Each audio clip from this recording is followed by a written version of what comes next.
তো জান্নাতে চলে গেলে তো কৃষক কার্ডও লাগবে না, ফ্যামিলি কার্ডও লাগবে না, জান্নাতে সব ফ্রি। সারা বাংলাদেশে আমের চাষ হয়, পর্যাপ্ত পরিমাণ আম হয়েছে।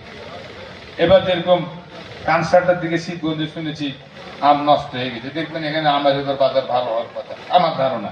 কারণ বাজার মূল্য যদি আপনি এক্সপোর্টের তুলনা না করতে পারেন তাহলে কিন্তু মানুষ আম এক্সপোর্ট করে পয়সা কামাইতে পারবে না।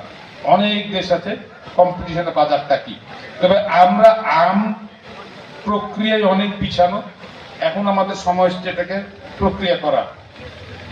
রাজশাহীর ভোটের আগে প্রধানমন্ত্রী কমিটমেন্ট করে গেছিলেন কি উনি একটা কোল্ড স্টোর বানিয়ে দিবেন আমের। কারণ মনে আছে কিনা আমার সাথে যারা গেছিল, উনি এটা করবেন, এটা আমি মনে করে দেবো ইনশাল্লাহ। আর আম এক্সপোর্টের জন্য, রপ্তানির জন্য যে প্রতিবন্ধকতা আছে, একটা মেশিন লাগে যেটা আমাদের নাই এখনো পর্যন্ত বাংলাদেশে, খুব ছোট আকারে, ওটা প্রস্তুতি চলছে এবং এটা মনে হয় এই বছরই শেষ হয়ে যাবে ইনশাআল্লাহ। পর্যাপ্ত পরিমাণ আমার মনে হয় এবারে আম এক্সপোর্ট করতে পারবে যদি বায়ার থাকে।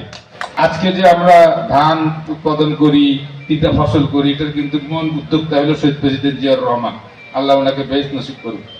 দেশ নেত্রী খালেদা জিয়া কৃষকের জন্য যা করে গেছে জীবনে, কোন সরকার এটা করেনি।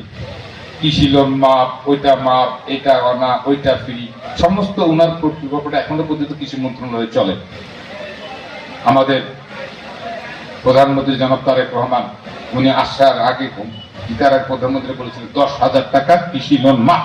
এটা আপনারা জানেন তো, এর চেয়ে আর কি হইতে পারে। তবে ইনশাআল্লাহ এই সরকার কৃষি বান্ধব সরকার, কৃষিতে আমাদের সমস্যা হবে না। আগামী দিনে অলরেডি কৃষক কার্ড দেওয়া শুরু, আপনারাও পাবেন, এটা আমি নিয়ে আসবো ইনশাআল্লাহ। তো তবে আমাদের তো আবার একটু দেরিতে আসবে, কি জন্য আমি এখন চেষ্টা করে কতটুকু পারবো না আগে আনতে করতে পারবো না, এটা তো আবার জান্নাতের জেলা হয়ে গেছে। হ্যাঁ, এই একটা বড় সমস্যা। হ্যাঁ, এখানে তো জান্নাতে চলে গেলে তো কৃষক কার্ডও লাগবে না, ফ্যামিলি কার্ডও লাগবে না, জান্নাতে সব ফ্রি।